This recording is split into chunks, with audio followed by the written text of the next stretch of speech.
সেখানে তার সাথে টাকা ছিল, যেহেতু এখন ব্যাংক বন্ধ, সব কিছু বন্ধ, একজন তার ব্যবসার কাজে তিনি যেতেই পারেন, নিতেই পারেন, আভ্যন্তরীণভাবে এটা কোনো ধরনের কোনো অসুবিধা নাই, আইনে কোনো ব্যত্যয় নাই। কিন্তু সৈয়দপুর এয়ারপোর্টে পৌঁছার পরে সেখানে পুলিশ কিছু চিহ্নিত সাংবাদিকদেরকে নিয়ে এসে এই কাজটি করেছেন। এবং আমরা এটাও জেনেছি যে পুলিশ অফিসার কাজটি করেছেন তিনি আগের যে সেই কুখ্যাত মনিরুল ইসলামের সহযোগী হিসেবে তার একটা পরিচিতি আছে। তো একজন বয়স্ক ব্যক্তি, একজন শিক্ষক, একজন দায়িত্বশীল ব্যক্তি, একজন অসুস্থ ব্যক্তি, তাকে এই ধরনের নাজেহাল করা হয়েছে, হেনস্থা করা হয়েছে, মেন্টাল টর্চার করা হয়েছে। তিনি অসুস্থ হয়ে, আপনারা জানেন, এখন তিনি রংপুর হাসপাতালে আছেন।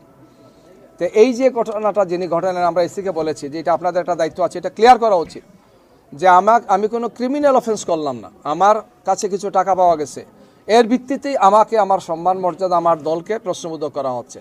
এর অর্থ হচ্ছে এটাই যে একদল লোক যারা মনে করছেন যে জনগণের সমর্থন তাদের প্রতি নেই, তারাই এখন ছলে বলে কলে কৌশলে আমাদেরকে জনগণের সামনে ভিন্ন রূপে উপস্থাপনের জন্য আমাদের মর্যাদাকে, আমাদের দলের মর্যাদাকে, আমাদের সম্মান ইজ্জতকে, জনসমর্থনকে প্রশ্নবোধক করার জন্য একটা হীন অপপ্রয়াস চালাচ্ছেন, একটা ঘৃণিত অপপ্রয়াস তারা চালাচ্ছেন। গিয়ে অতীতেও ফেসিবাদ থাকতেই কাজটি করেছেন। আমাদের জামাতের অফিস থেকে এসে আমাদের কাগজপত্র নিয়ে গেছেন, টাকা পয়সা নিয়ে গিয়েছেন, বলেছেন যে জামাত এগুলো নিয়ে মানি লন্ডারিং করবে, বড় মামলা দিয়েছেন। এটা আমরা ফেস করেছি, আমি নিজে সেই মামলার ট্রায়াল লয়ার ছিলাম, যে মামলা থেকে আমরা বেকসুর খালাস পেয়েছি, সব টাকা আমরা ফেরত পেয়েছি। আমরা তো বলেছি যে এটা আমাদের দলের বিষয়। তো এই ধরনের বিষয়গুলোকে তখন করা হয়েছে। আমরা এই সময়টা আশা করি না।